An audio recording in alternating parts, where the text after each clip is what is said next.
I knew where I had to go. I thought that I forgot. Move a little faster. So give me a sign, baby. Bonjour à tous et à toutes, je vous souhaite la bienvenue dans ce 19e épisode du Podcastologue. C'est le podcast consacré à l'industrie du podcast, à ce qui s'y passe, aux innovations, au matériel et évidemment à vous, c'est-à-dire celles et ceux qui en font ou qui souhaitent en faire. Je suis avec mes acolytes pour le dernière émission de la saison avant l'été, avant la grande pause d'été. Visiblement, il y en a un de nous trois, on vous dira pas lequel, qui prend une grande pause d'été. Donc, en tout cas, c'est pas moi. Et c'est pas moi non plus. Ah, ça y est, on va jouer au poker menteur. Alors, je suis avec mes deux acolytes, Bruno Guglielminetti, le réalisateur Salut. Qu'on ne présente plus, et Philippe Chapeau, l'homme aux plusieurs casquettes, et notamment celle du Podcast Magazine, évidemment, dont on prendra quand même des nouvelles, Philippe, avant de se quitter pour l'été. Et puis, on va parler de différents sujets. Alors, ces différents sujets, c'est Philippe, Bruno, parle-nous-en toi-même. Je te laisse juste nous faire la petite intro de ton sujet. Oui, essentiellement, une image, une photo de famille de l'utilisation de la balado au Québec. Et puis, toi, Philippe, tu vas nous parler de... Je vais vous parler d'un outil qui a été lancé il y a pas longtemps, qui s'appelle podprod.ai par une Française, apparemment geek et spécialiste de l'AI. Et puis je vais faire un petit... Caroline Franquet, on va la citer, c'est Caroline Franquet. Exactement, Caroline Franquet. On a tous vu sa publication sur LinkedIn, on a tous dit tiens, un outil pour faciliter la production, on en parlera. Et puis un petit tour des choses que j'ai vues au podcast show et dont on n'a pas parlé dans l'épisode précédent et qui sera intéressant de voir et de discuter ensemble parce qu'il y a des choses, il y a des tendances quand même qui sont ressorties et pas que dans l'AI. Ça, c'est effectivement intéressant. Et puis moi, je voudrais vous interroger sur le sujet de notre émission aujourd'hui. Faut-il arrêter ou pas son podcast cet été? On va s'interroger, on va voir les avantages et les inconvénients de tout ça. Et puis, avant qu'on lance vos sujets, évidemment, je vais rappeler que je suis en compagnie de Bruno et de Philippe, que nos partenaires sont Edisound, qui assure la visibilité du podcast via des players qui sont placés sur des sites. Et puis, la musique qu'on utilise, vient du catalogue musical de BAM Music, qui est aussi le partenaire de cette émission, et on les en remercie. Moi, je voudrais vous lancer, avant que vous partiez sur vos sujets, sur une question que j'ai vue rebondir plusieurs fois sur les réseaux sociaux. Hindenburg, la nouvelle version d'Hindenburg, est payante. J'ai vu plusieurs personnes qui s'étonnaient du fait qu'ayant payé déjà la première version, ils soient obligés de payer la deuxième version. C'est quand même pas quelque chose d'habituel aujourd'hui, ça. D'autant plus qu'une partie de la nouveauté de la nouvelle version est également payante. Donc, ça commence à faire... Je comprends pas leur logique derrière. Évidemment, je comprends peut-être de faire payer pour une mise à jour, mais si par la suite, quand à la mise à jour, tu veux utiliser la fonctionnalité phare qui est la transcription et le montage à partir de la transcription et que tu dois payer encore, là, ils sont en train de se peinturer dans un coin. Là, on est sûr qu'on se plante pas. Ça veut dire que ils font payer la mise à jour de la version de départ qu'on peut acheter. Ils font payer cette mise à jour, mais dans cette mise à jour, tu n'as pas les fonctionnalités complètes qui sont celles de la transcription et le montage de la transcription. Ah, ils sont là, mais si tu veux les utiliser, tu dois payer. Ah, mon Dieu. Ah, ça, c'est exagéré quand même, non? L'utilisation. En fait, alors il y a deux écueils. L'avocat. Ouais, mais il y a deux écueils là-dessus. Pour moi, il y a deux parties. Il y a la partie... on l'a vu, il y a beaucoup de logiciels qui font ça, c'est-à-dire quand il y a des mises à jour majeures, il y a souvent à repayer alors qu'on a déjà payé et on connaît les TeamViewer et autres qui ont changé totalement leur politique au cours du temps et qui font payer des choses qu'ils ne faisaient pas payer avant. Donc ça, à la rigueur, c'est quelque part un peu de bonne guerre. Il y a quand même énormément de boulot quand on développe un soft et il faut arrêter de penser que tous les softs sont gratuits et que tous les softs se valent. Je pense qu'il y a aussi cette qualité-là. Après là, sur le côté transcription, je pense qu'ils se testent un peu, qu'ils utilisent des outils qui payent eux aussi, avec des API qui doivent coûter beaucoup plus cher que ce qu'on paye nous en tant que grand public, parce que on n'a pas une utilisation professionnelle de ces outils. Donc il y a peut-être une logique là-dedans. Après, c'est clair, quand on est déjà client et que on a déjà payé sa version, faut quand même parler de Hindenburg version 1 où il n'y avait pas vraiment fait un très très bon suivi des licences, et quand tu as la version 1 et que tu n'as pas mis à jour ta version 1, tu peux la garder, la lancer autant que tu veux. tant que tu n'es pas passé sur le nouveau système. Ils en parlent pas trop, ils le disent pas trop, et ils veulent justement que tout le monde migre pour remettre à jour la base de Ils données. vont être contents que t'en parles. Non, mais on est là pour. Ah non, mais on n'est pas là non plus. Ah non, mais il y a un moment, Oui. les gars, faut. Non, c'est ça. On n'est pas là mais pour faut faire qu'on soit plaisir à d'accord. tout le monde. C'est-à-dire Je suis que d'accord. le podcastologue, c'est dire les choses, même si ça fait pas plaisir à des gens avec lesquels on travaille. C'est pas grave, quoi. Exact. Et même si on aime bien Hindenburg, moi je trouve qu'Hindenburg c'est une très bonne solution, je l'utilise très régulièrement, je trouve qu'il est très bien fait, mais oui je suis d'accord avec toi, il faut le dire quand il y a quelque chose qui cloche, et là je trouve qu'il y a quelque chose qui cloche en effet, parce que on te vend une mise à jour, et moi si on me vend une mise à jour, j'estime que ce qui vient avec la mise à jour, c'est ce que tu as mis à jour, c'est ce que tu as ajouté à ton système. Or là on te vend une mise à jour en te disant, mais par contre si tu veux le super bonus, c'est payant. Là je trouve qu'effectivement c'est un petit peu poussé, et c'est vrai que moi, j'ai l'impression que leur stratégie, elle a tendance à perdre un peu la clientèle d'abord dans quelle version je suis, où est-ce que je me trouve dans l'évolution du logiciel. C'était déjà pas simple. C'était Ouais. déjà pas simple. Hein. En fait, ils avaient un problème de positionnement vis-à-vis de leur offre. Ils ont changé leur offre. Il faut dire, c'est une petite équipe. Attention, Hindenburg. Ouais. Hein. C'est pas une grosse start-up derrière avec des fonds colossaux. Moi, je les connais personnellement. On a un partenariat avec eux sur la Radio House également, et donc je suis pas là pour dire que c'est un logiciel qui est très bon. La différence entre la 1 et la 2, elle est pas flagrante, mais elle est quand même importante, elle est majeure, notamment par l'intégration de l'intelligence artificielle qui est payante si on l'utilise beaucoup. Après, il y a d'autres solutions qui permettent de le faire aussi. On n'est pas obligé d'utiliser cette solution-là. Est-ce que, moi, j'ai pas d'idée, est-ce qu'on sait combien elle coûte cette adaptation du 1 vers la 2 Philippe, tu sais ça, toi? Non, j'ai pas regardé les tarifs. En tout cas, ils ont annoncé les tarifs. Je pense que ils étaient pas forcément très très près, et puis ils ont repoussé un peu la monétisation, enfin la partie facturation de cette solution. On peut regarder en ligne en même temps qu'on est là, mais je pense que c'est pas non plus des sommes pharaoniques. Et là, ils ont indiqué d'ailleurs que ceux qui avaient une licence déjà pendant 1 an, la solution était gratuite. Pour un certain nombre d'heures, en fait, la version pro, il l'offrait pour l'année entière. Honnêtement, Donc, leur positionnement est très compliqué. Les gens sont perdus. Je pense qu'ils ont eu beaucoup de remarques. Ils ont eu beaucoup de remarques comme la tienne, du fait que c'était un peu flou, et ils partent d'une base qui n'était pas forcément très très très très nette et très très claire par rapport à leur offre. Après, ce qu'il faut simplement voir, c'est le logiciel en lui-même. Qu'est-ce qu'il vous fait gagner comme temps, et qu'est-ce qu'il vous fait, qu'est-ce qu'il vous apporte. Le reste, c'est en effet un problème de positionnement qui peut entacher leur image. Moi, je l'aime beaucoup. J'aime beaucoup ce logiciel. Je trouve que c'est un excellent logiciel intermédiaire, c'est-à-dire qu'il est pas trop simpliste, il est pas trop compliqué. Il se positionne parfaitement pour des gens qui veulent faire du travail propre, mais assez rapidement.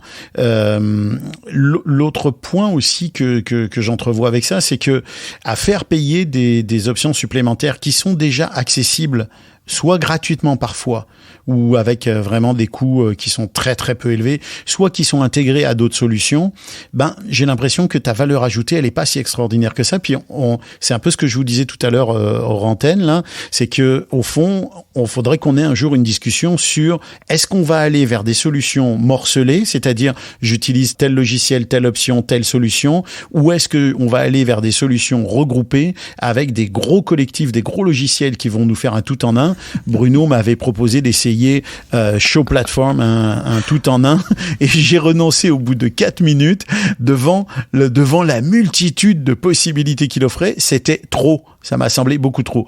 Donc c'est vraiment un débat qu'il faudrait qu'on ait un jour. Je sais pas comment vous voyez ça vous, mais ouais, moi je pense qu'on l'a vu au podcast show aussi. Il y a il y a une société qui se spécialise uniquement sur la génération de clips. Il s'appelle clipgen.io.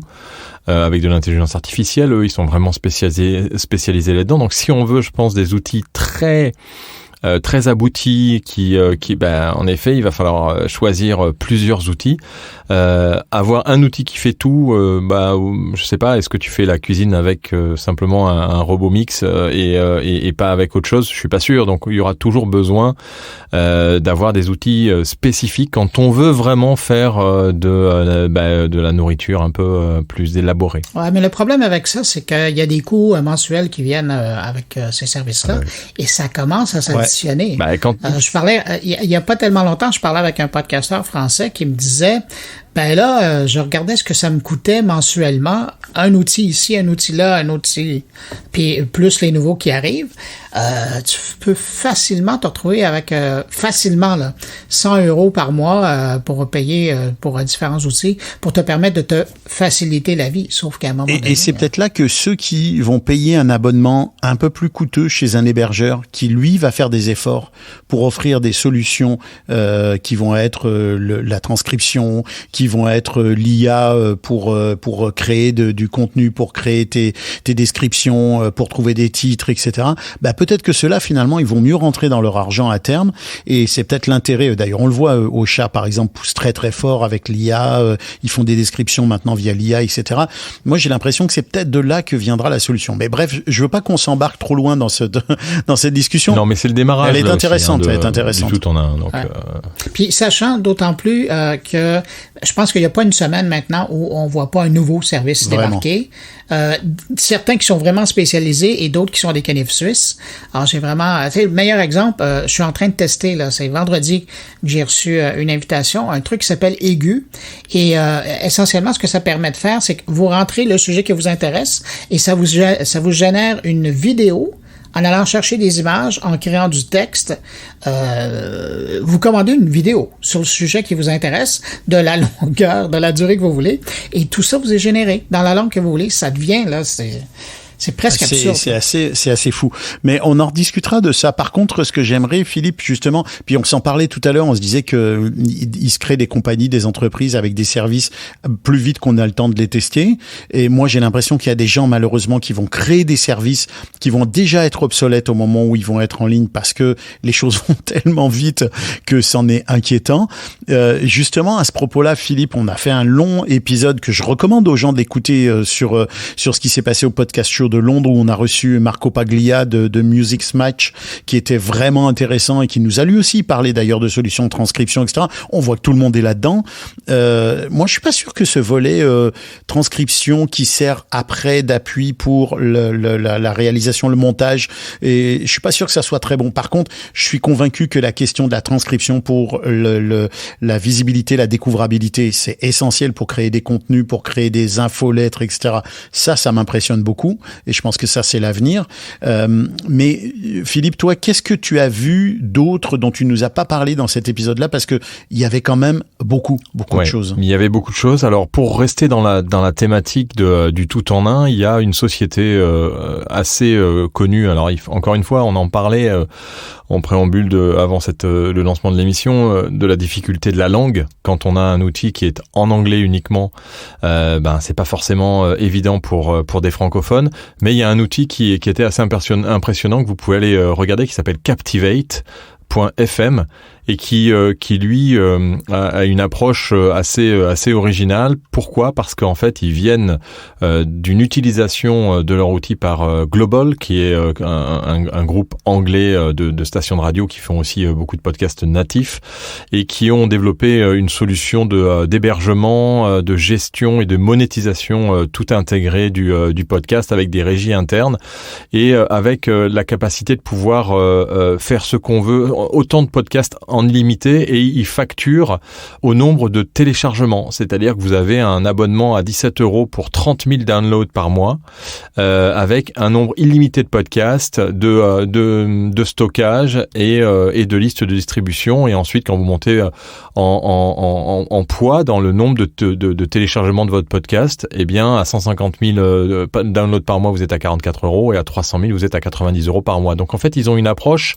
qui est faite par rapport au nombre de téléchargements, un peu comme AudioMeans d'ailleurs, qui a eu un peu qui a aussi cette approche-là, puisqu'ils avaient une version. Maintenant, ils ont un peu changé leur business model, mais au début, c'était jusqu'à 1500 téléchargements, c'était gratuit, et après, il fallait commencer à payer avec un abonnement. Il y a pas de limite du nombre de podcasts, puisque chez les autres hébergeurs, c'est par le nombre de podcasts, tu payes par podcast.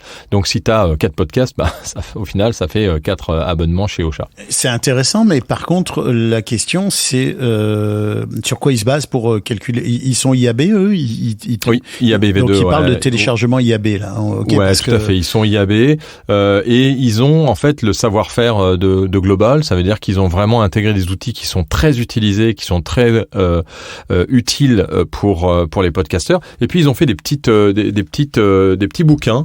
How to get listeners to engage with your podcast today. Donc comment faire en sorte que vos auditeurs s'engagent avec votre podcast. Et puis un autre outil assez sympa à télécharger gratuitement, c'est le Podcast Launch Accelerator. Donc c'est un livret très très bien fait sur quand on veut lancer ce podcast, toutes les questions qu'il faut se poser.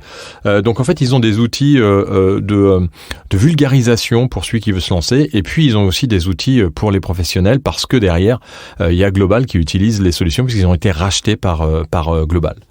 Donc ça, c'est un des outils qui est quand même intéressant. Après, on a vu quand même beaucoup de petites startups comme Clipgen.io qui, eux, sont spécialisés dans le clip, là où Music Match ils vont, eux, l'ajouter. Ça va être payant, mais ils vont l'ajouter aussi, cette fonctionnalité-là.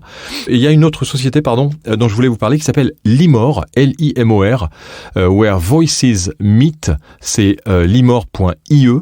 Et limor.ie, qu'est-ce que c'est? Eh bien, c'est un espèce de réseau social pour podcasteurs, pour ceux qui n'ont pas forcément, qui ont des podcasts mais qui veulent avoir une espèce de blog audio et qui est assez intéressant à aller voir. Après, est-ce que ça aboutira toutes ces startups, c'est la grande question. Mais ce que je voulais dire aussi avant de partir sur d'autres petites choses assez marrantes qu'on a vues au podcast show, et j'en avais un peu parlé, c'est le fait que les podcasts aujourd'hui se réunissent dans ce qu'on appelle des networks. Et ça, c'est des choses qu'on commence à voir en France. Je sais pas si c'est le cas encore au Québec. C'est-à-dire des structures qui se montent et qui sont spécialisées dans une thématique ou dans un certain nombre de podcasts. Ça ressemble beaucoup à Orso Média et à ce que fait Orso Média aujourd'hui avec des podcasteurs qui se réunissent pour avoir une puissance de frappe et intéresser les marques directement dans des secteurs d'activité bien définis.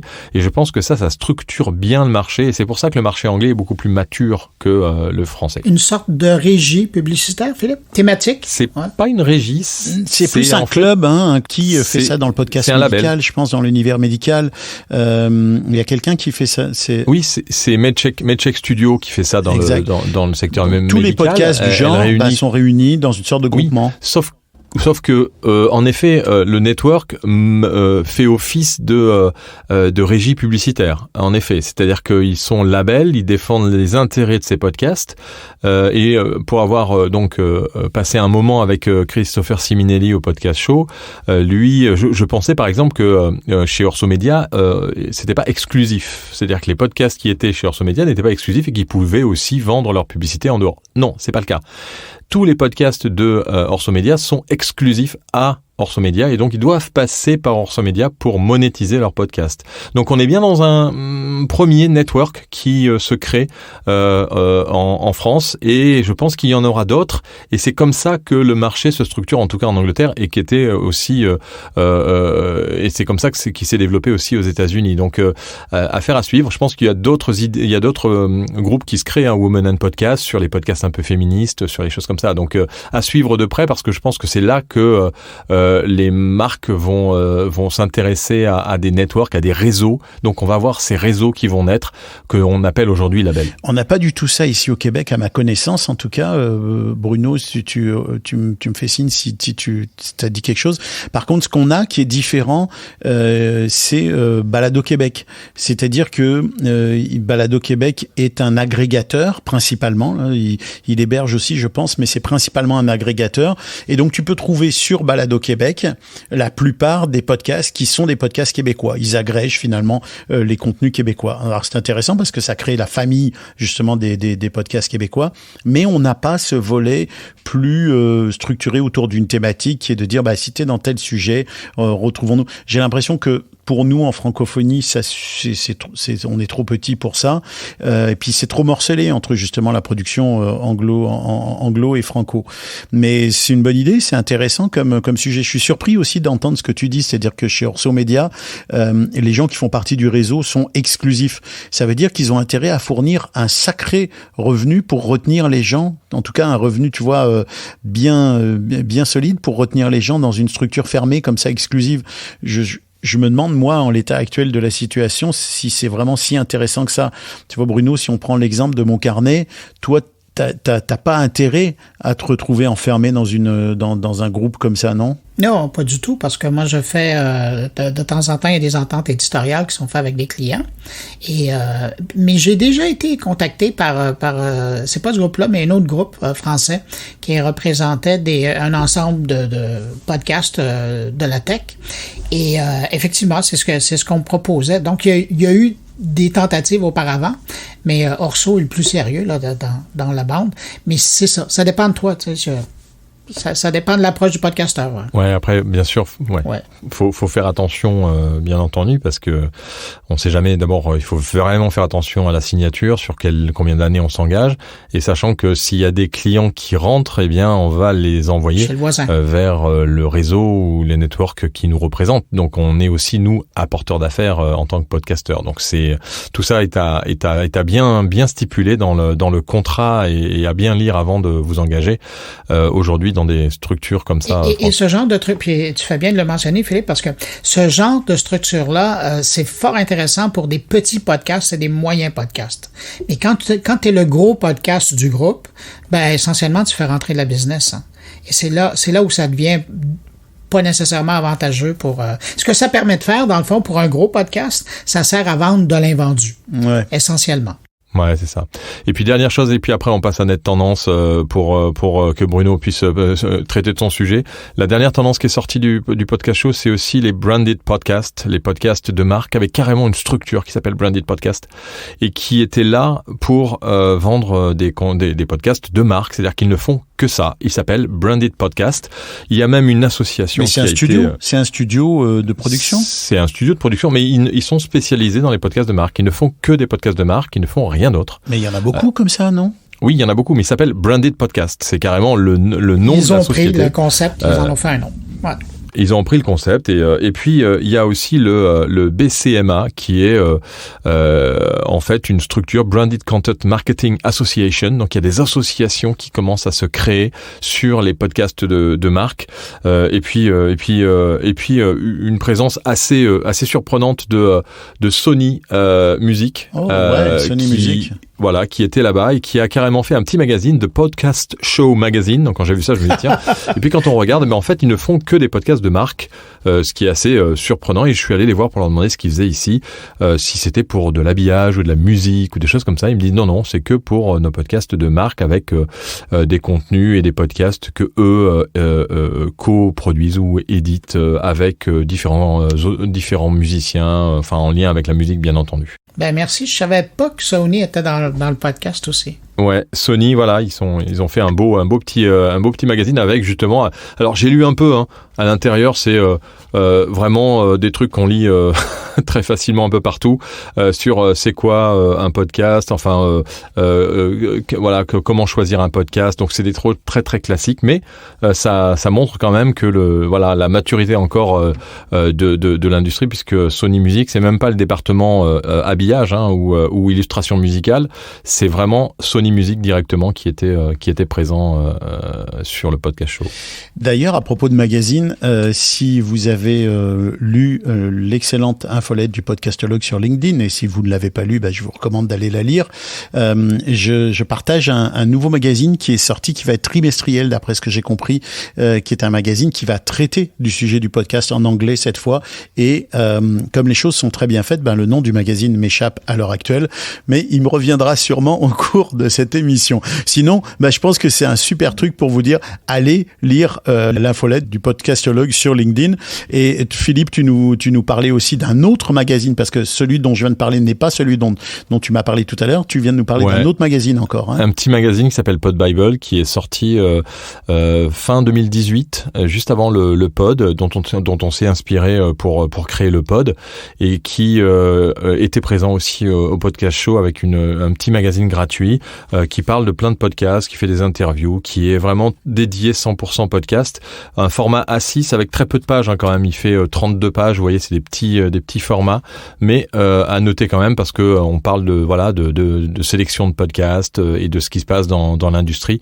Pod Bible, qui est aussi intéressant à découvrir pour ceux qui sont fans de podcasts anglophones. Eh bien, maintenant, c'est le moment crucial, roulement de tambour. Bruno va nous dévoiler les résultats de Net Tendance, c'est-à-dire une étude sur ce qui se passe sur le net au Québec. Bruno, la parole est à vous. Merci, monsieur Bertrand. Maestro, la parole est à vous. Je suis bouche bée devant telle présentation. Sérieusement, donc, la semaine dernière, c'était l'Académie de la transformation numérique qui est rattachée à l'Université Laval à Québec, qui publiait le dernier ou le plus récent portrait de l'utilisation des Québécois des réseaux sociaux et de l'utilisation de la balado. Et évidemment, c'est ce dernier segment qui m'intéressait particulièrement. Et la bonne nouvelle, c'est que le secteur de la balado est en croissance en 2022, parce qu'évidemment, l'échantillonnage se fait, c'était pas l'échantillonnage de 2023. Donc, c'est vraiment une photo de la fin 2022. Donc, en 2022, le tiers des adultes québécois, on parle de 34%, qui ont maintenant l'habitude d'écouter des podcasts. On parle d'une hausse, finalement, si on la compare à 2021, à la fin 2021, de 4%, mais il y a une progression.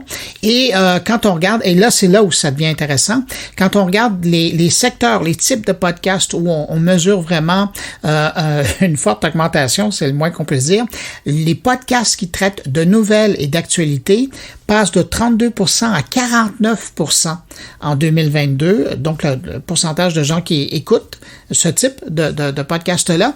Les sports et le loisir passent de 18 à 35%. Et sinon, les podcasts qui traitent de voyage, parce que les gens ont le goût de sortir de chez eux, passent de 13% à 20%. Mais sinon, dans l'ordre, quand on regarde les différentes catégories, donc, premier podcast à être écouté, c'est ceux qui traitent d'information, d'actualité.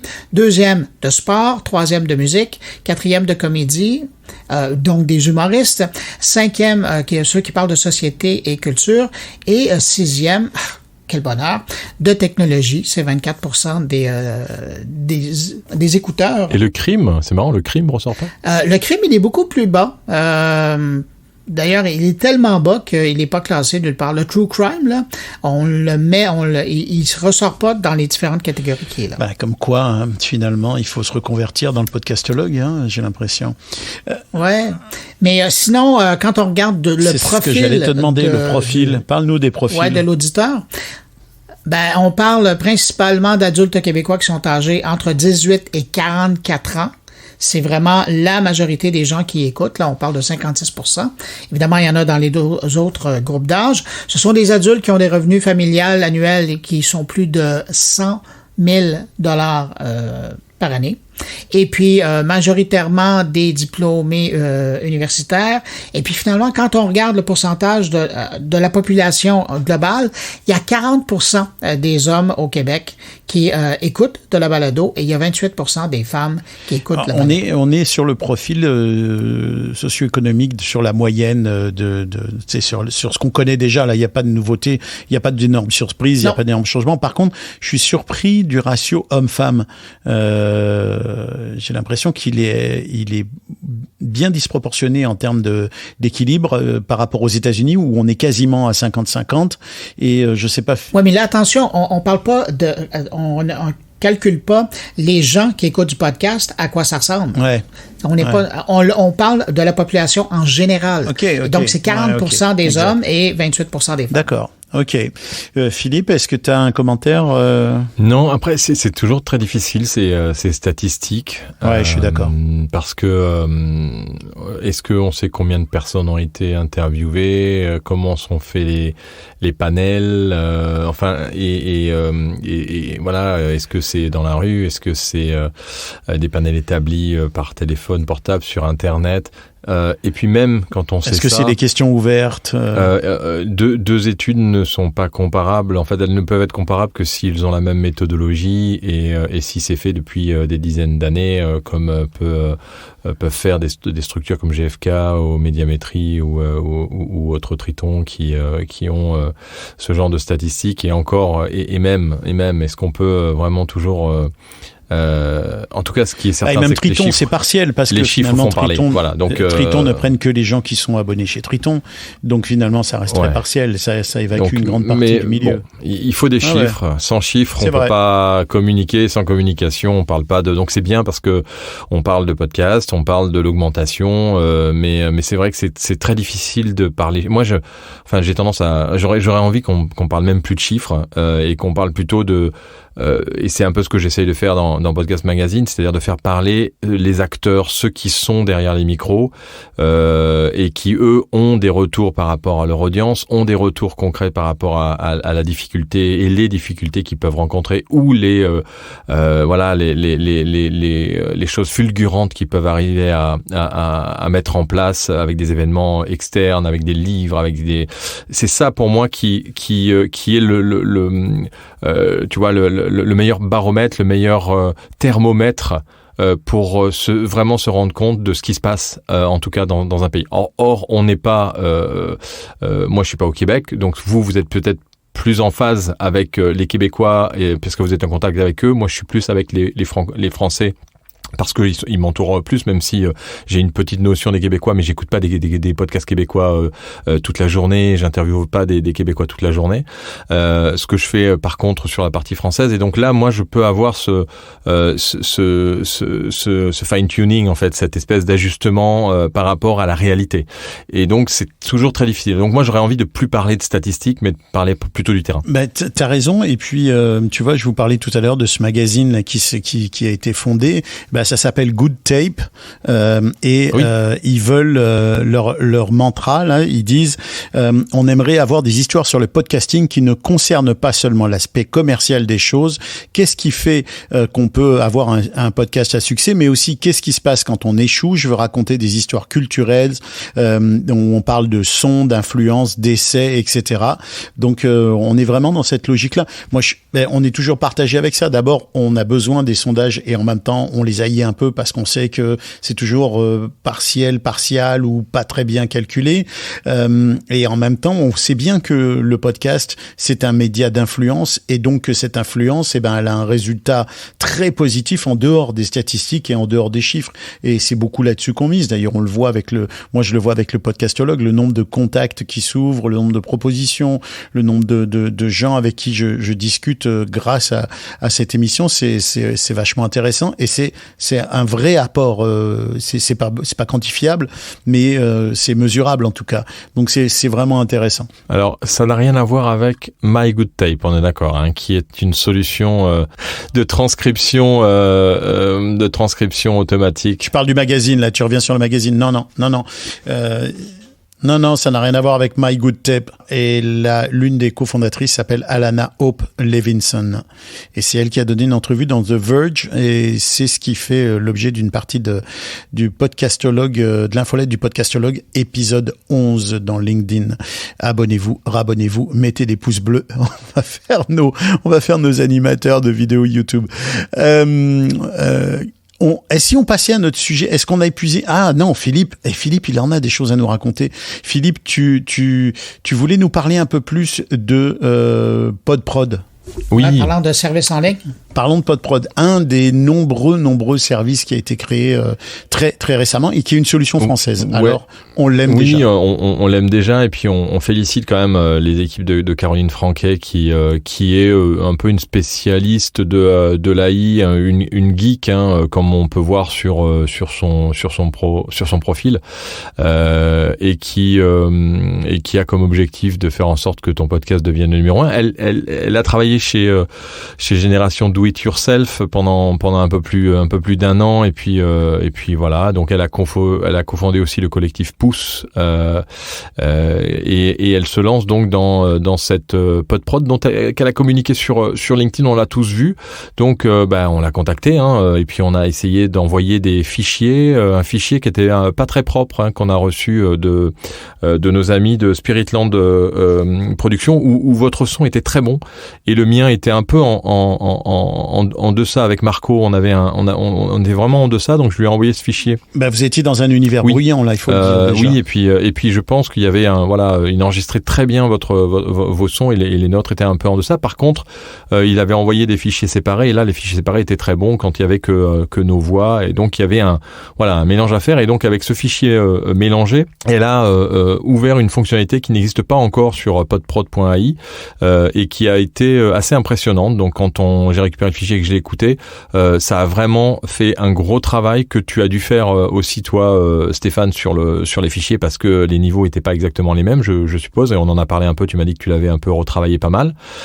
Là, l'intelligence artificielle a fait le boulot. Alors, ce qu'on peut dire sur PodProd, c'est outre les petites difficultés. Avant que tu te lances là-dedans, pardon Philippe, je voudrais juste clarifier un point. C'est que PodProd aujourd'hui propose des services de transcription avec différentes options de transcription. Mais toi, tu as pu tester aussi un service qui n'est pas disponible, qui est le service qu'est-ce qu'elle fait? Elle nettoie les pistes, c'est ça. Il y a un montage. Explique-nous ça. Explique-nous ce volet-là. C'est une espèce de masterisation automatique des pistes avec un nettoyage, et donc elle a passé cette intelligence artificielle sur le fichier qui a très bien marché. Puis elle a envoyé un autre fichier zip dans lequel il y a un fichier texte où là on a la retranscription intégrale minutée avec les différents speakers, et puis on a aussi un résumé avec plein de petits résumés pour Twitter, pour LinkedIn, pour Facebook, avec un résumé aussi qu'on peut utiliser tel quel. Et quand alors je l'ai lu un peu en diagonale parce que je l'ai reçu ce matin, donc c'était quand même très très ça a été fait pendant le week-end. J'ai envoyé ça la semaine dernière, jeudi ou vendredi. Ce qu'on peut dire simplement sur cette solution, c'est quand on se connecte la première fois, on s'attend à ce que on upload le fichier, qu'on voit quelque chose. Or là, on ne voit rien, c'est-à-dire qu'on envoie le fichier un peu dans le vide. On se dit, est-ce que quelqu'un va le recevoir? Est-ce que je peux y avoir accès après? En fait, il y a aucune fonctionnalité à l'intérieur de l'interface. On s'inscrit et derrière, c'est elle qui envoie les fichiers automatiquement. Apparemment, elle me l'a envoyé manuellement parce que mon mail, il y avait un petit souci. Donc en fait, on va dire que c'est un outil qui, quand on se connecte, on se dit, ça va être abouti, on va avoir un outil sur lequel on va pouvoir travailler comme on fait dans les autres outils auxquels on va s'abonner sur l'intelligence artificielle. Là, on a la main sur rien, et même je me demandais ce qu'elle allait vraiment me rendre en fait, parce que quand tu arrives sur le site, tu regardes, tu dis tiens, faciliter votre production, tu dis que tu vas avoir un outil de production derrière. Or t'as pas d'outil de production du tout, c'est vraiment elle qui fait les fichiers, qui ensuite renvoie, ou l'intelligence artificielle qui renvoie après une fois que c'est processé. Et t'as un process de 24 heures. Mais moi j'ai l'impression que c'est beaucoup une question d'attente, parce que tu vois, je n'ai pas du tout le même ressenti que toi, dans le sens où c'est vrai que je me suis posé la question de quelle nature vont être les fichiers que je vais recevoir. Qu'est-ce que comparativement à d'autres solutions, et je vous parlerai prochainement de PodSqueeze, qui est une solution qui offre à peu près le même service, mais qui est structurée de façon très différente et très claire, et qui d'entrée de jeu te donne toutes les options et te donne la main à l'intérieur de leur UX, là, à l'intérieur du logiciel.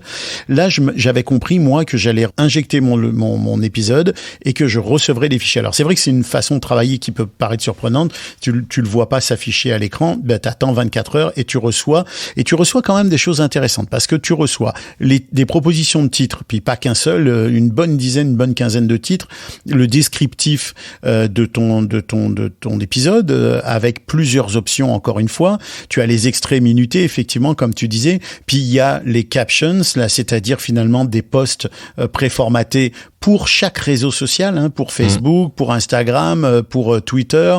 T'as un thread Twitter, t'as LinkedIn, etc. Donc c'est quand même assez bien foutu. Moi, je trouve que j'ai été assez surpris de la qualité aussi de la transcription.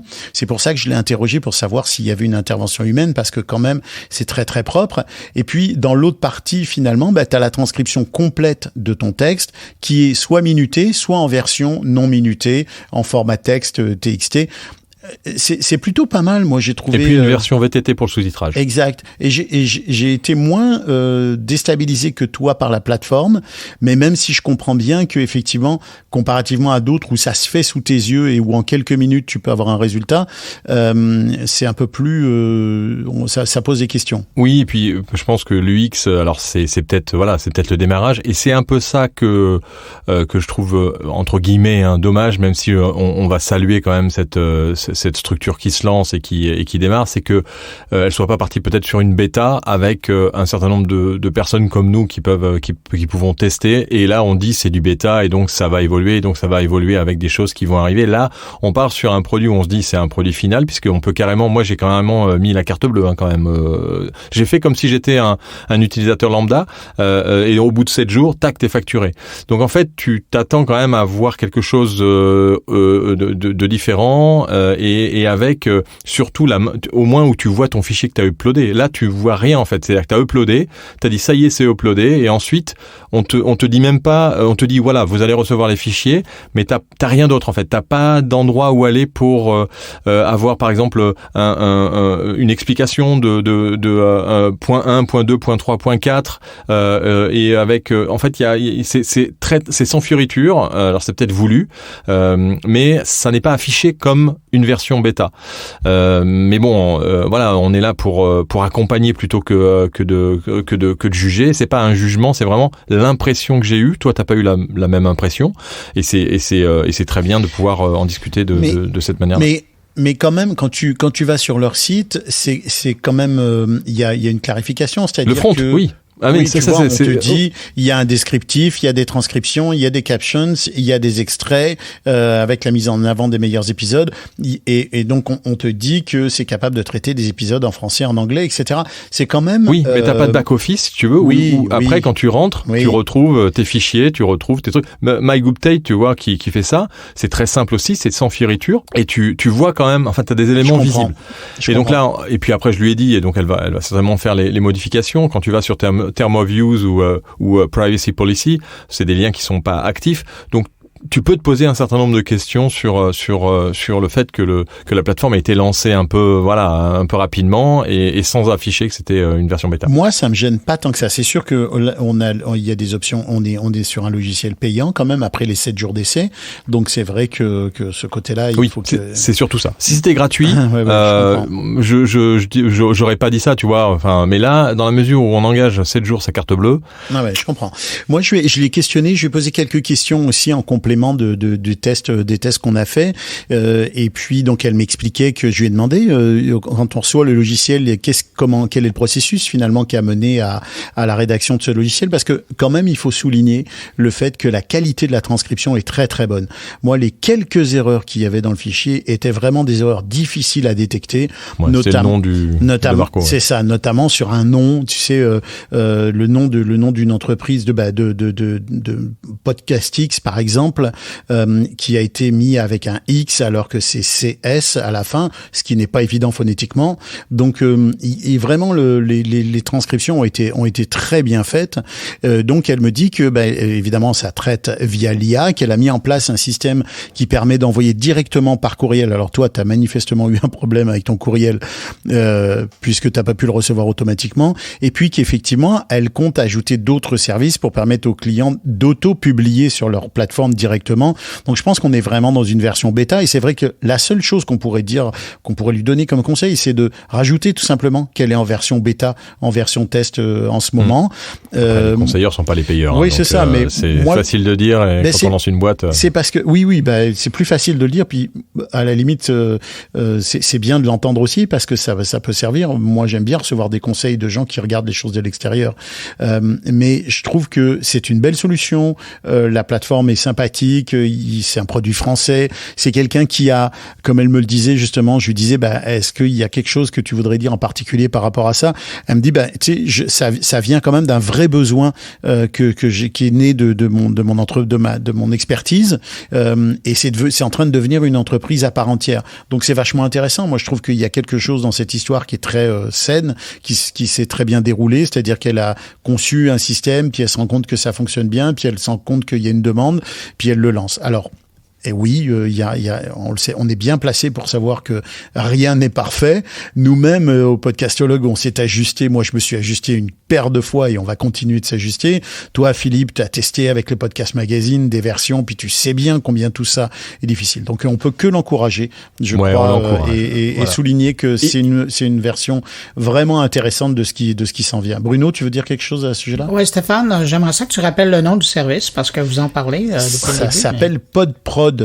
C'est quand même c'est quand même assez simple comme nom, PodProd. Puis c'est une jolie, je trouve que c'est un joli site web avec un très beau design, très simple. Effectivement, tout ça est très simplifié, mais je pense que ça a un bel avenir si elle persévère et si elle trouve sa clientèle, ça peut être vraiment une belle solution. Ouais, on peut dire à tous ceux qui lancent des plateformes ou des solutions comme ça qu'ils n'hésitent pas à contacter le Podcastologue pour tester s'ils veulent avant lancer une version en production.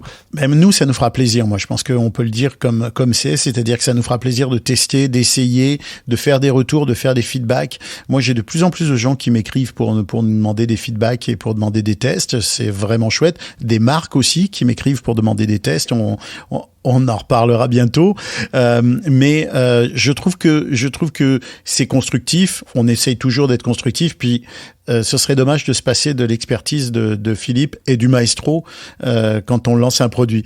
Surtout qu'elle est gratuite, jusqu'à preuve du contraire. Peut-être que Bruno va se décider à faire payer à un moment donné. Il va se rendre compte, Bruno, qu'on est en train de lui prendre du jus et que ça vaut de l'argent quand même tout ce qu'il raconte.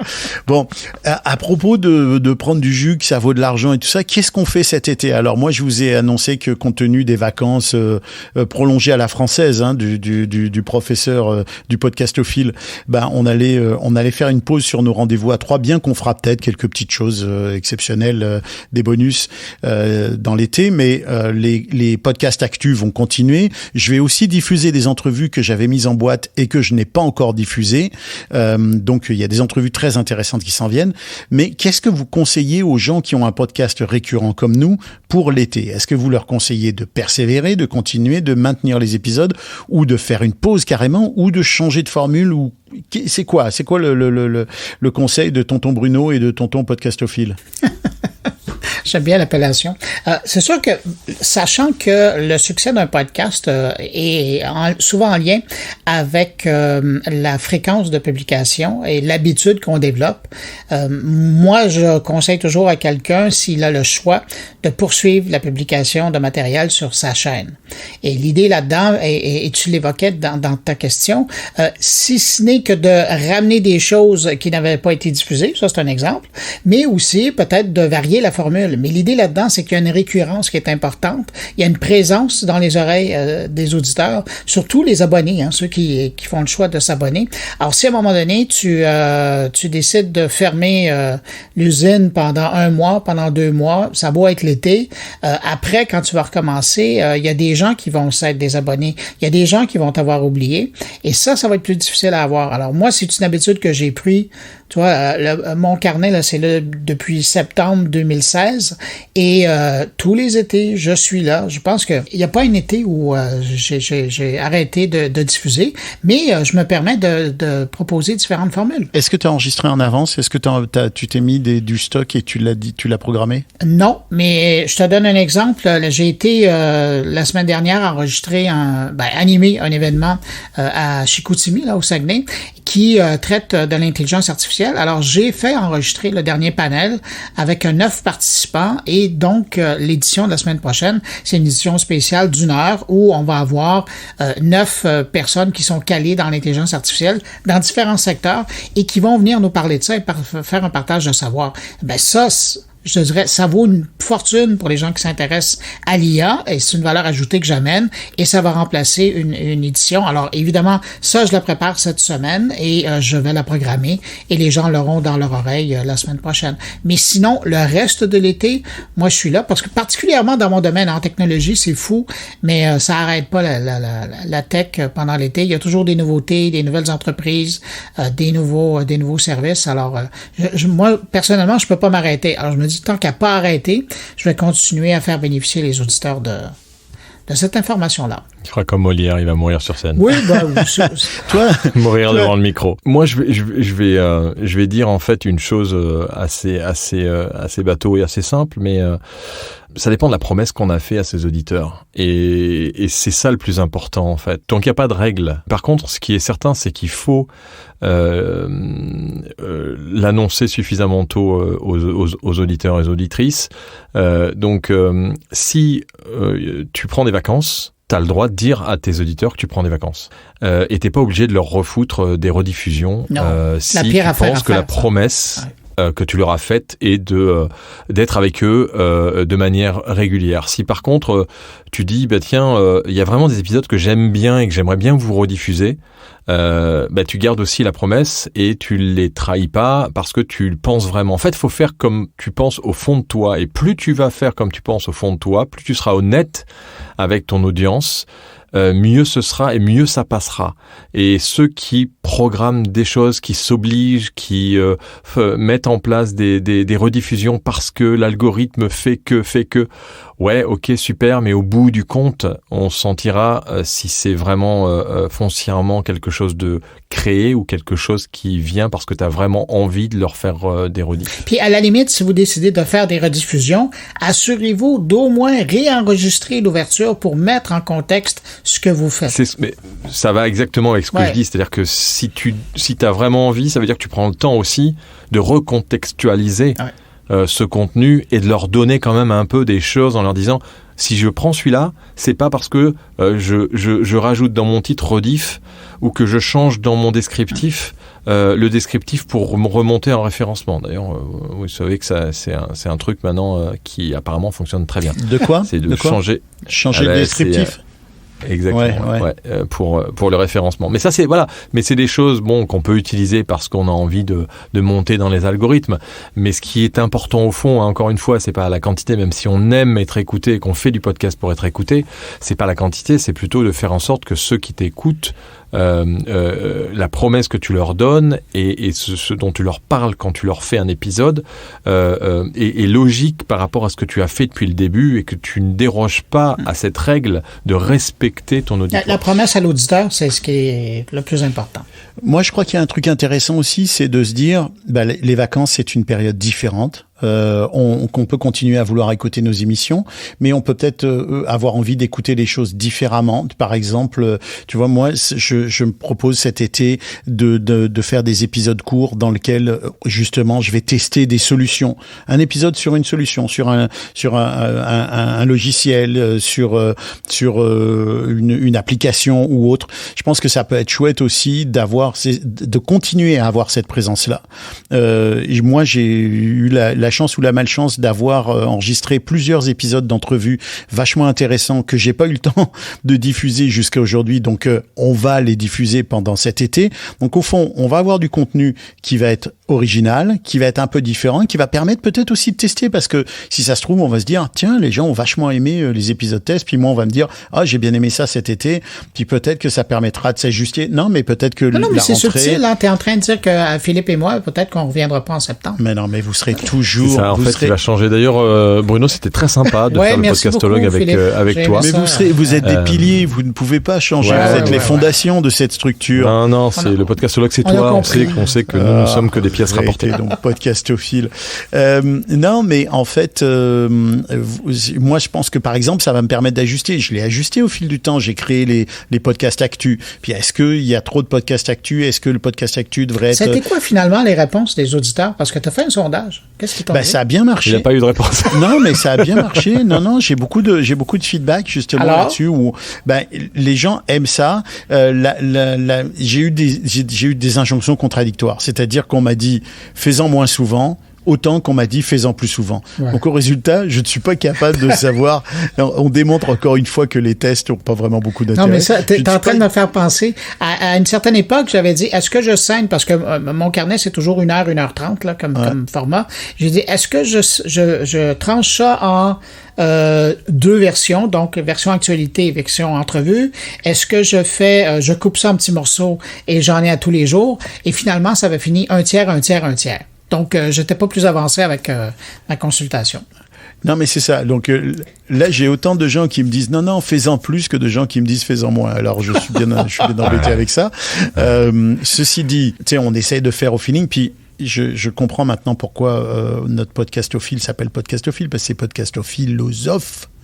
Podcast philosophe, et que il nous dit écoutez votre cœur, faites comme vous le sentez. Je pense que tu as raison, ça a l'air un peu ésotérique comme truc, mais c'est vrai que ce côté suivez votre instinct, il est assez juste parce que les gens sont très attachés justement à ce qu'on fait, parce qu'on le fait avec passion et parce qu'on le fait en y croyant tous autant qu'on est. Moi, je dirais aux gens, écoutez les conseils de Bruno. Écoutez les conseils de Philippe, écoutez un petit peu les miens, c'est pas les mêmes, comme ça vous avez de quoi faire ce que vous voulez avec tout ça. Vous pouvez choisir en toute tranquillité le conseil qui vous convient le mieux. Mais peut-être que le vrai conseil, c'est de pas lâcher quand même durant l'été, de pas abandonner, de continuer d'une façon ou d'une autre à faire votre podcast. On est d'accord là-dessus, les gars? Ouais. On est d'accord dans la mesure où oui, mais il faut pas se forcer. Si tu te forces, tu te diriges vers le podfade et le podfade, on sait que ça arrive pas que aux podcasteurs, c'est arrivé d'abord aux influenceurs, aux youtubeurs et à d'autres et à des entrepreneurs. Vous aimez ça, trop des expressions anglophones, les podfade.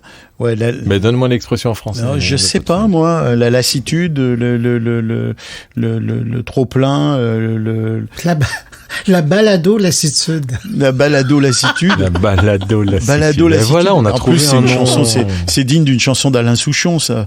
Balado-lassitude. Bravo, Bruno. C'est pour ça qu'on l'appelle le maestro, Bruno. C'est pas pour rien qu'on l'appelle le maestro, Bruno.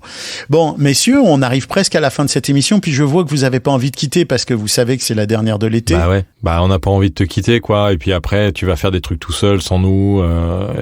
On t'écoutera, on écoutera. On sait que c'est la dernière. Hein. Alors, on va faire une promesse à notre auditoire. On va lui faire la promesse de se retrouver quelque part au mois de juillet, quelque part au mois d'août pour faire des émissions spéciales ensemble, tous les trois. Et peut-être toi tu seras au bord de ta piscine. Non. Où est-ce que tu vas? Non, moi je vais pas dire c'est secret. Je vais à Val d'Isère, une personnalité en comme montagne, ça. Tu peux pas dire où tu vas. En montagne, c'est toujours ça. Là où je vais l'été, il fait frais et on est à 2000 mètres d'altitude pendant que les autres sont en train de se brûler les pieds à 40 degrés plus bas. Critique pas les gens qui vont au bord de la plage. Et moi je vais au bord de la plage cet été et ça fait des années que je suis pas allé. Alors s'il te plaît, ne m'écœure pas avant que ça n'arrive. Mais on se fera des épisodes spéciaux, on s'en fera quelques-uns tous les trois ensemble. Et puis on se retrouvera de façon régulière à la rentrée. Vous faites pas comme si vous étiez inquiets. Vous savez que je peux pas faire cette émission sans vous.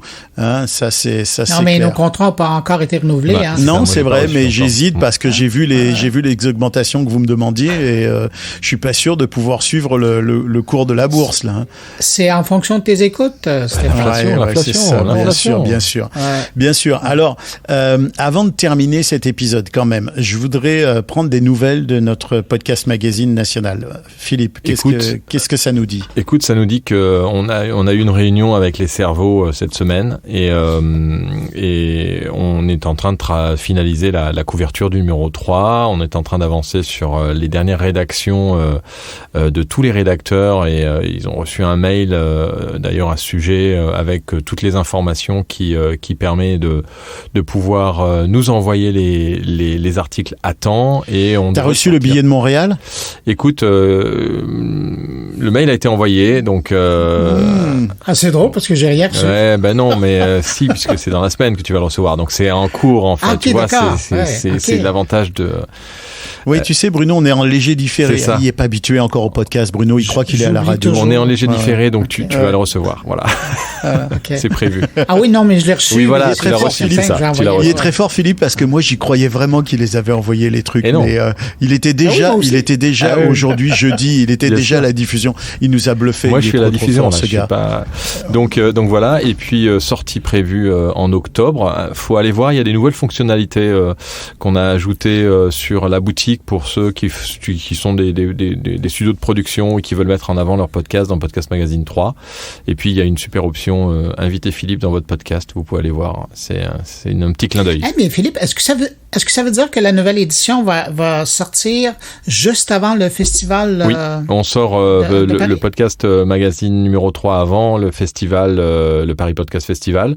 Et puis, on sort aussi un hors-série avec la Lettre Pro et Podcast Magazine sur les studios de production et la monétisation, avec toutes les solutions de monétisation et tous les studios de production et qui fait quoi, en fait, dans cette industrie avec un listing de tous les studios et de toutes les sociétés qui monétisent. Et ça sera un hors-série, la Lettre Pro, Podcast Magazine, qui sera gratuit, distribué en digital exclusivement et qui sera distribué à tout le monde de manière gratuite avec un listing de tous les acteurs.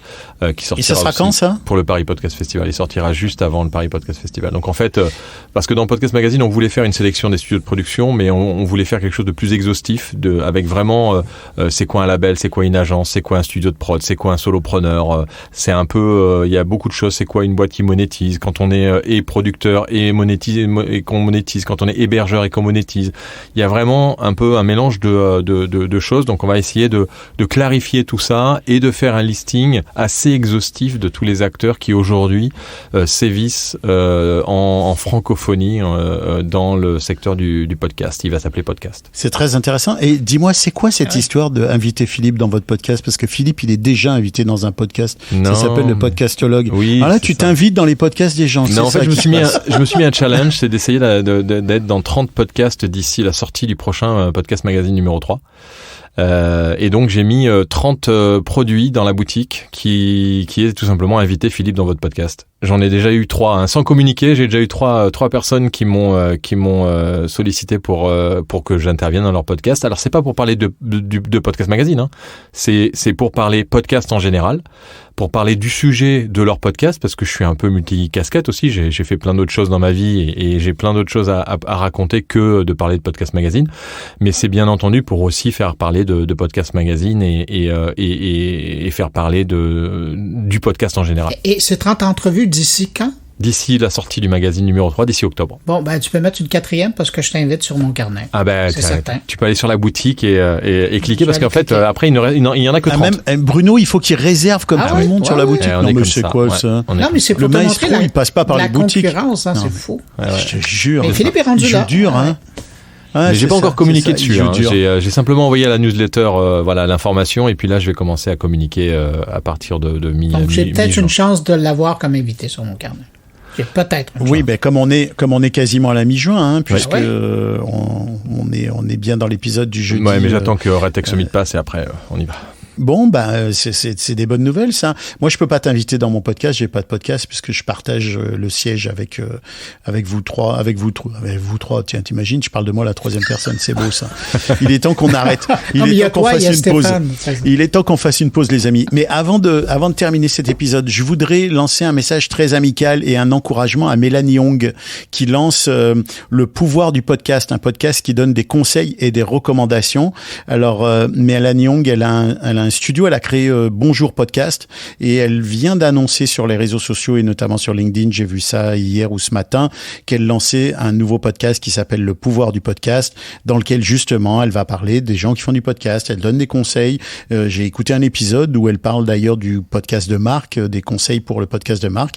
Bah écoute, on salue le fait qu'elle a déjà fait un podcast justement sur l'univers du podcast. Moi je pense que c'est cool qu'il y ait d'autres personnes qui parlent du podcast et puis on lui souhaite plein de belles choses, beaucoup de réussite. D'ailleurs, c'est dans un des prochains épisodes qu'elle fait, c'est une entrevue avec Philippe. C'est possible, on lui recommande fortement d'inviter Philippe d'ailleurs. D'accord. Et puis pourquoi pas, on lui proposera de faire une promotion croisée et de parler les uns des autres pour s'encourager. C'est la meilleure façon de faire du bien à notre industrie. Alors avant de terminer cet épisode, je voudrais vous rappeler qu'il existe tous les mercredis un épisode court de 15 minutes du Podcastologue, un épisode qui est consacré à l'actualité, dans laquelle je décrypte l'actualité, je vous donne de l'information sur ce qui se passe. C'est vraiment une dizaine de minutes, j'essaie de m'y tenir de pure information. Et puis il y a l'infolettre du Podcastologue sur LinkedIn, et puis il y a maintenant l'infolettre sur mon site GoScript Media, une infolettre avec les articles de GoScript Media. Alors on n'arrête plus les infolettres. Ça met fin avec vous les gars à ce 19e épisode du Podcastologue. On pourrait dire que c'est la fin quasiment de la saison. Philippe, tu veux dire quelque chose? Mais tu vas dire quelque chose. Ouais, je voulais simplement faire un petit coucou à quelqu'un qui nous écoute, qui est quand même juste le premier podcasteur de France, qui est Louis-Guillaume Canlanca, qui à chaque fois me fait un petit message et il me dit qu'il nous écoute depuis, il est dans un pays lointain et c'est le podcasteur qui fait chose à savoir, un des podcasts une émission qu'on adore, les plus écoutés en France. Et donc je voudrais aussi, en fait, si vous nous écoutez, que vous faites partie des grands podcasteurs, n'hésitez pas à nous le dire. Ça nous permet, on vous fera un petit coucou comme ça dans les prochains podcastologues de la saison prochaine, parce que c'est important pour nous de savoir que vous nous écoutez. Ben moi je dirais tous ceux qui nous écoutent, envoyez-nous un message, faites-le nous savoir. N'hésitez pas à nous faire passer un message, on pourra le diffuser dans le Podcastologue. Ça nous fera vraiment plaisir que vous soyez un petit podcast ou un méga podcast. Ça fera vraiment plaisir. Bruno, un petit mot? Ben oui, justement, pour poursuivre dans les salutations, moi je tiens à saluer Thierry Weber, qui est un des premiers podcasteurs suisses. Les Helvètes qui nous écoutent, il y en a. Et ils nous écoutent. Ouais. Et ils nous écoutent. On voit dans les statistiques qu'ils sont présents.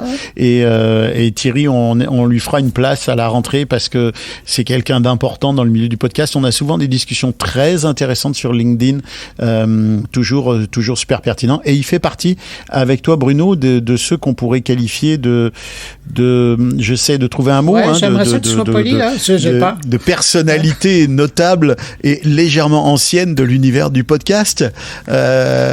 Oui, pas dinosaure. Je voulais pas dire dinosaure. Ne pas dire dinosaure. Mais non, mais parce que dinosaure, c'est fossilisé. Ils sont très loin d'être fossilisés. Ces deux-là, je peux te dire que ils sont numérisés là. Tu peux plus les arrêter ces deux-là. Alors merci les gars. Ça met fin à notre émission. Je voudrais juste finir avant qu'on se salue une dernière fois par rappeler que c'est une production GoScript Media, qu'il est réalisé cet épisode par l'excellent Bruno Guglielminetti et moi-même, que la musique vient du catalogue musical de BAM Musique. On remercie notre partenaire Edisound qui nous soutient tout au long de l'année et qui nous offre une très très belle visibilité pour le Podcastologue.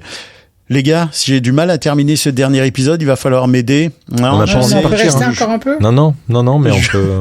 Je vous souhaite un bel été. Est-ce que vous avez une ou deux niaiseries à dire que je puisse les mettre en cut du dernier épisode? Non, des petites. Ouais, moi si j'ai un truc à dire, c'est si vous pouvez, n'oubliez pas de prendre vos pilules Vita. Oui, t'as pris tes pilules Vita Voice, c'est pour ça que tu as une si belle voix. Ouais, mais moi j'ai commandé, mais je l'ai pas encore reçu. T'as vu, j'ai une voix géniale. Toi, Bruno, j'aimerais savoir si ça marche les pilules Vita Voice. Vu ça avec la voix que j'ai.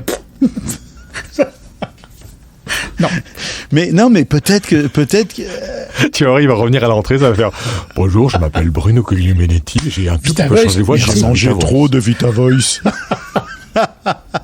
Non mais sérieux, qu'est-ce qu'il y a dans la composition de ces pilules là? J'aimerais savoir. T'as le truc dans les mains là, lis-le-nous parce que qu'on informe un peu les gens, qu'on donne de l'information pointue aux gens, c'est important ça. Soyons rigoureux, soyons professionnels. Vas-y, qu'est-ce qu'il y a là-dedans? Non. Écoute, il y a plein de vitamines. On ne devrait pas se taper un procès pour le dernier épisode, mais quand même, vas-y. Des oligo-éléments, il y a un peu de tout. Mais allez voir. Non, mais sérieusement, c'est marrant parce que vitavoice.co.uk. Et en fait, ils vendent moi, ce que je trouve génial, c'est qu'on parle d'un produit de formation sur la voix et on sort des pilules qu'on achète pour améliorer sa voix. Alors, est-ce que ça marche ? En tout cas, ça peut pas faire de mal. Messieurs, j'ai une idée pour terminer cet épisode en beauté. Une idée vraiment qui va révolutionner le milieu du podcasting. Créons la pilule podcastologue. Quand tu prends cette pilule, tu augmentes tes écoutes de 5 à 10 000 par mois. Ça marche, ah ça ouais. C'est vendeur, ça, non? Mais tu mets quoi comme produit dedans? Je sais pas encore. Il y aura des grains de chour, de la pastille de Rhodes. Je sais pas du tout. Mais c'est une bonne idée, ça. Tu prends ta petite pilule avant ton émission et tu es sûr d'avoir entre 5 à 10 000 écoutes. Ce serait formidable. Écoute, ça. Stéphane, souviens-toi qu'on est le 15... Toi, t'en as mangé 3 des pilules, Bruno. J'allais dire, Arrête. souviens-toi qu'on est le 15 juin, là, quand on met cette émission en ligne. Exact. Et qu'il y a un cabinet d'avocats qui va te téléphoner assez rapidement. Bon, les gars, il faut qu'on se laisse, il faut qu'on en termine. Cette émission, c'était encore une fois un plaisir de la faire avec vous. Partagé. Et à tous et à toutes, je vous dis que l'audio soit avec vous. Et avec votre micro. Et avec votre micro. Ça fait votre micro. Et avec votre micro. Ça fait deux tre. Non, mais moi, c'est chantant. Et avec votre micro. Toi, tu dis vote. Tu dis vote, tu dis pas votre.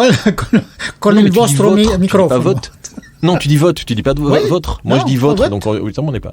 Allez, on fait 1. Et avec votre micro. Et avec votre micro. Et avec votre micro. Et avec votre micro. Et avec votre micro. Et avec votre micro. Et avec votre micro. Ah bah celle-là, elle est bonne. Je vais te dire les professionnels. Bon, bah je vais vendre ça à une intelligence artificielle. Je prends ma retraite aux Bahamas.